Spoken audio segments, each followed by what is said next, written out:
Lo que por años se creía que eran antiguos caminos de tierra, limitaba la visión de las personas como para darse cuenta de que en realidad se trataba de gigantescos dibujos.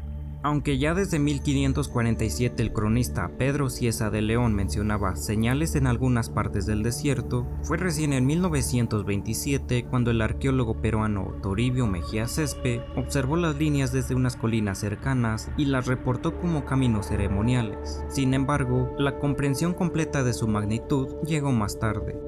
Fue hasta 1940 cuando, desde una avioneta, el historiador estadounidense Paul Kosok observó que las líneas formaban enormes geoglifos que solo se podían apreciar en su totalidad desde el aire. Esta revelación cambió totalmente la comprensión de estos trazos, dejando varias preguntas en el aire como ¿cuál era su propósito? ¿O para quién estaban dirigidas? Ya que solo pueden verse a detalle desde las alturas.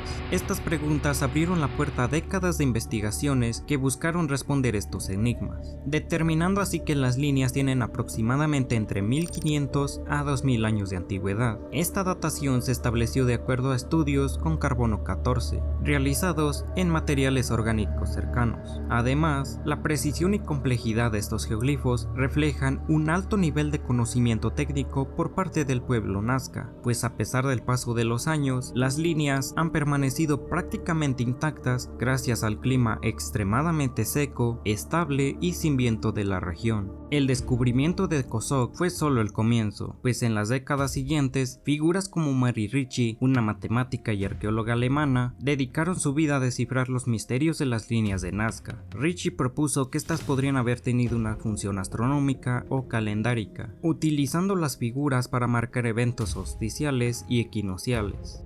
Armada con poco más que una escoba y una cinta métrica, Ritchie limpió y midió las líneas bajo el inclemente sol del desierto, revelando patrones y alineaciones que nadie había notado antes. En los años 90, gracias a técnicas modernas como el análisis por satélite y los estudios geomorfológicos, los investigadores lograron comprender mejor la magnitud y los posibles propósitos de las líneas. Se descubrieron nuevas figuras que no se habían identificado anteriormente, como el colibrí, el pelícano y otros seres humanos y animales estilizados.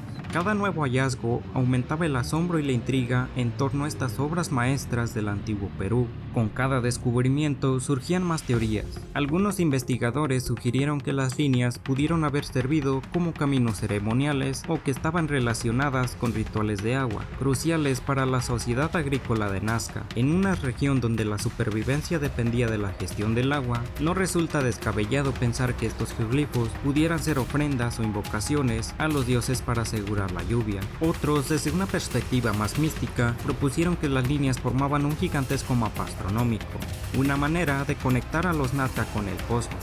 Y como si la historia no fuera lo suficientemente fascinante, surgieron también teorías más extravagantes que capturaron la imaginación del público.